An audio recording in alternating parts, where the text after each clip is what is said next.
जय हिंद दोस्तों, लोकतंत्र भारत एवं झारखंड टीवी में आपका स्वागत है। पंचायत चुनाव को संपन्न हुए लगभग 14 से 15 महीने बीत चुके हैं, लेकिन इन 14-15 महीनों के उपरांत अगर देखा जाए तो सबसे बड़ी जो समस्या पंचायतों में सुनने को मिल रही है, पंचायत के जनप्रतिनिधियों के द्वारा जो बातें सामने आ रही है वो है फंड का अभाव। केंद्र सरकार पंचायतों के विकास के लिए जो फंड होते हैं, जो कोष होता है, उसे निर्गत नहीं कर रही है और जिसके कारण पंचायतों में जो विकास है वो पूरी तरह से बाधित और प्रभावित है। सभी ग्राम पंचायतों की जो जनप्रतिनिधि हैं उनसे समय समय पर जो साक्षात्कार होता है उसके माध्यम से उनकी जो बातें सामने आती है वो ये है, निचोड़ सिर्फ ये है कि कहीं भी फंड जो है वो सरकार की तरफ से उपलब्ध नहीं हो रहा है, जिसको लेकर पंचायत में विकास नहीं हो पा रहा है। इस समय गिरिडीह जिले के गांडे प्रखंड अंतर्गत ग्राम पंचायत गजकुंडा के मुखिया प्रतिनिधि मोहम्मद शमीम अहमद के साथ हूं। आइए इनसे बात करते हैं और ये जो फंड का अभाव है इस विषय पर इनकी राय लेते हैं। साथ ही साथ इस पंचायत में जो समस्याएं आम जनता की है उन समस्याओं पर भी इनकी प्रतिक्रिया लेने का प्रयास करते हैं। आइए मुखिया जी, आपका स्वागत है। Thank you. सबसे पहले मैं अपने पंचायत को धन्यवाद देता हूं और झारखंड वासियों को सबसे पहले जोहार, नमस्कार। देखिए, आज आदिवासी दिवस है जिसको हम लोग पंचायत भवन में मनाने जा रहे हैं। सबसे बड़ी खुशी की बात है कि हम मुखिया, हमको लोगों ने चुना और हम मुखिया के रूप में कार्य करने के लिए बहुत ही कोशिश किए, प्रयास किए और लोगों ने मुझे मुखिया बनाया। सबसे बड़ी विडम्बना है कि मुखिया तो बन गए हैं, प्लानिंग तो सरकार का रोज आ रहा है, लेकिन विकास के लिए कोष चाहिए, जो कोष अवेलेबल नहीं है। सरकार कोष फंड नहीं दे रही है, जिसके लिए काम पूरा नहीं हो पाता है। सबसे बड़ी समस्या अभी मेरे पंचायत में है वो बिजली का। बिजली के लिए हम लोग वर्षों से बार बार आवेदन दे रहे हैं, शिकायत कर रहे हैं पदाधिकारियों से। हमारे ये विधायक महोदय से भी हम लोगों ने शिकायत किया और ग्रामीणों को साथ लेकर के हम लोग कई बार घेराव किए बिजली ऑफिस को, लेकिन इसका जरा सा भी सुनवाई नहीं है। मेरे पंचायत में लगभग 200 से 250 कंज्यूमर हैं, जिसमें एकमात्र ट्रांसफार्मर चल रहा है। अभी बिजली का तार जो मतलब कवरिंग तार होना चाहिए, आज भी नंगा तार है। पोल का डिस्टेंस बहुत दूरी पर है। बार बार हमने कहा कि एक टाइम दीजिए, एक डेट दीजिए और आकर के सर्वे कीजिए, एक कैंप कीजिए यहाँ और पूरी समस्या बिजली के लिए आप लोग नोट कीजिए और इसका समाधान कीजिए।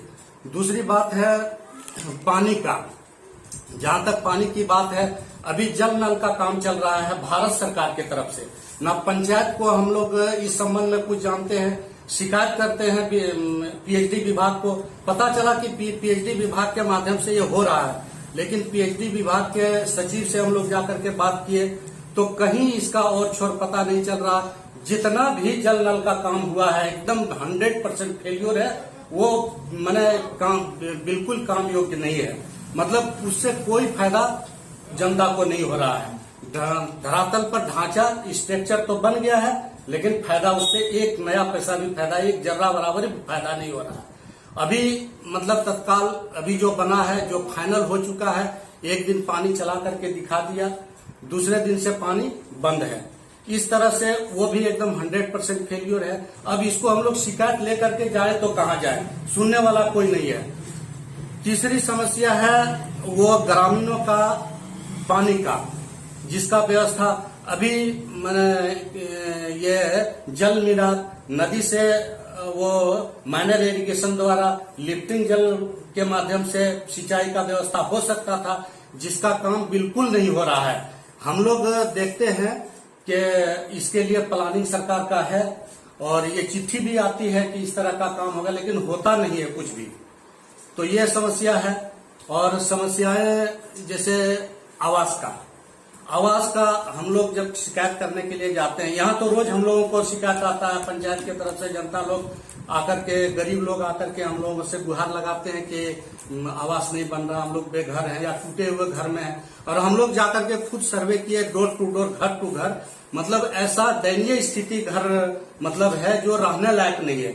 उस घर में हम लोग घुस भी नहीं सकते हैं 2 मिनट, जहां लोग डेली मैंने रह रहा है, ऊपर छत गिर रहा है, पानी चू रहा है, खपड़ेल का मकान है, मिट्टी का वो घर गिर रहा है, उस मकान में उसका आवास में सूची में नाम भी है, लेकिन आवास का कोई प्रावधान नहीं है।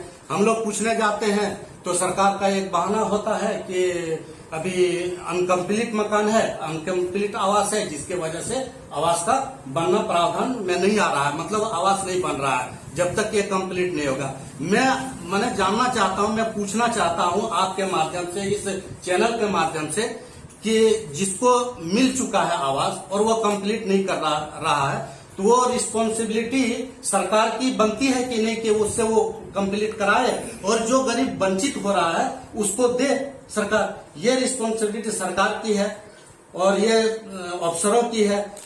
ये बहाना केवल और केवल नहीं देने का है, ये सिर्फ मतलब एक मरीचिका के टाइप है जो मैंने धरा, ये अपना दिखा रहा है कि हम इतना दे रहे हैं, इतना कर रहे हैं, लेकिन कुछ भी नहीं हो रहा है पंचायत में। चलिए, समस्याएं तो आपने बहुत सारी गिना दी। अब जल्दी से बताएं कि आप जो जिन क्षेत्रों में, जिन विभागों में समस्याएं आपको लग रहा है प्रमुख रूप से, जैसे कि आपने जल से संबंधित समस्या बताया, बिजली से संबंधित समस्या बताया, आवास को लेकर समस्या को बताया, तो इन सभी क्षेत्रों से जो विभागीय लोग हैं, जो विभागीय पदाधिकारी हैं या फिर जो मंत्री हैं, उनसे आप क्या आग्रह करना चाहेंगे बतौर मुखिया प्रतिनिधि ग्राम पंचायत गजकुंडा?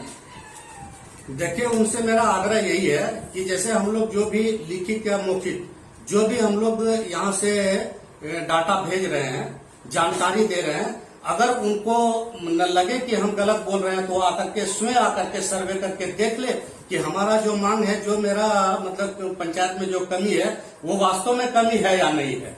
उसकी पूर्ति के लिए वो लोग भी मैं आग्रह करूंगा, सांसद महोदय से मैं आग्रह करूंगा, विधायक महोदय से, मंत्री महोदय से और पदाधिकारियों से भी यही मेरा आग्रह रहेगा कि आप स्वयं आकर के पंचायत में सर्वे करके देख लें, जो मेरा मांग है, जो मेरा समस्या है, वो समस्या वास्तव में है या नहीं। चलिए, मोहम्मद शमीम अहमद, मुखिया प्रतिनिधि ग्राम पंचायत गजकुंडा, हमारे साथ जुड़े थे। पंचायत में लगभग 14-15 महीनों से काम कर रहे हैं, लेकिन चूंकि फंड का अभाव एक बहुत विकट और गंभीर समस्या के रूप में सामने आया है, तो इसको लेकर भी इन्होंने प्रश्न खड़े किए और सरकार से गुहार लगाया है कि जल्द से जल्द पंचायतों में जो फंड और कोष है उसे निर्गत करवाएं ताकि पंचायत का विकास हो सके। दूसरी जो समस्या इन्होंने कही वो है बिजली की समस्या। बिजली को लेकर यहाँ पर समस्या गंभीर है, जिसको लेकर इन्होंने प्रखरता के साथ आवाज उठाया है। पंचायत में बिजली की जो समस्या है उसके समाधान के लिए विभाग के लोगों से भी गुहार किया है, उनसे आग्रह और रिक्वेस्ट किया है। साथ ही साथ इन्होंने कहा कि जल नल योजना इस पंचायत में पूरी तरह से फेल्ड है, पूरी तरह से फेल्यूर है, यहाँ पर असफल रहा है, विफल रहा है। जल नल योजना के बारे में जो शिकायतें यहाँ से की गई बतौर मुखिया प्रतिनिधि या फिर मुखिया के सौजन्य से, उन शिकायतों के विरुद्ध कोई कार्रवाई नहीं हो पाया और जिसको लेकर जल नल योजना में जो यहाँ पर जो लाखों का निर्माण हुआ है वो सबका सब बेकार है। पंचायत के लोगों को एक बूंद भी पानी नहीं मिल पा रहा है, लाखों करोड़ों की योजना है, सबके सब बेकार है। साथ ही साथ यहाँ पर जो और अन्य समस्याएं हैं, उन समस्याओं को लेकर भी ग्राम पंचायत गजकुंडा के मुखिया और मुखिया प्रतिनिधि प्रखर नजर आ रहे हैं और बार बार इन्होंने कहा है कि बार सभी विभागों के जो वरीय पदाधिकारी हैं उन सभी से आग्रह किया जा रहा है, लेकिन आग्रह के विरुद्ध किसी तरह का कोई कार्रवाई नहीं होने से निराशा है। और पंचायत के लोग बार एक प्रमुख समस्या के बारे में इन्होंने कहा कि पंचायत में पीएम आवास का निर्माण बिल्कुल हो नहीं पा रहा है। कारण बताता है विभाग की जो अपूर्ण आवास है पहले उन्हें पूरा किया जाए। तो इन्होंने कहा कि जो अपूर्ण आवास है उन्हें पूरा करवाने का औचित्य और जिम्मेदारी और उत्तरदायित्व सरकार की बनती है। सरकार को चाहिए कि जिनके पास आवास जो है अपूर्ण स्थिति में है उन आवासों को पूरा किया जाए, ताकि जो लोग अभी यहाँ पर कतार में लगे हुए हैं, जिन्हें आवश्यकता है, जिन्हें नितांत आवश्यकता है पीएम आवास योजना की, उस योजना का जो लाभ है उन लोगों तक भी पहुंच सके, इसके लिए सरकार को तत्काल काम करने की आवश्यकता है। तो उम्मीद करते हैं कि जो समस्याएं पंचायतों से निकलकर सामने आ रही है, इन समस्याओं पर सरकार को भी अब मुखर होने की आवश्यकता है, सरकार को भी अब एक्शन लेने की आवश्यकता है। 14-15 महीने पंचायत चुनाव को बीतने के बाद भी अब तक अगर पंचायत में फंड और कोष का आवंटन नहीं हो पा रहा है, निर्गत नहीं हो पा रहा है सरकार की तरफ से, तो कहीं ना कहीं सरकार की भी विफलता है। क्योंकि सरकार जिन उद्देश्यों के तहत पंचायत चुनाव को संपन्न करवाई थी, वो उद्देश्य कहीं ना कहीं 14-15 महीने बीतने के बाद भी अब तक जस का तस बना हुआ है। ग्राम पंचायतों में मुखिया का चुनाव हुआ है, पंचायतों में नए जनप्रतिनिधि सामने आए, नए जोश और उत्साह के साथ सामने आए, लेकिन सबका सब जो है वो बेकार पड़ा हुआ है। पंचायत में कहीं भी विकास नहीं दिख रहा है, विकास पूरी तरह से बाधित है और बाधित होने का एकमात्र कारण है कोष का आवंटन, कोष का निर्गत नहीं किया जाना। पूरे जिले से यह आवाज उठी है। जिले के 13 प्रखंड के सभी लगभग 344 पंचायतों से एक ही आवाज उठकर सामने आ रही है कि फंड का घोर अभाव होने के कारण पंचायतों में विकास पूरी तरह से प्रभावित है। अब राज्य की हेमंत सोरेन सरकार को चाहिए कि जल्द से जल्द ये जो समस्या है, समस्या के समाधान के लिए पंचायतों में उचित कोष का आवंटन करे, उचित कोष का निर्गत करवाए। धन्यवाद।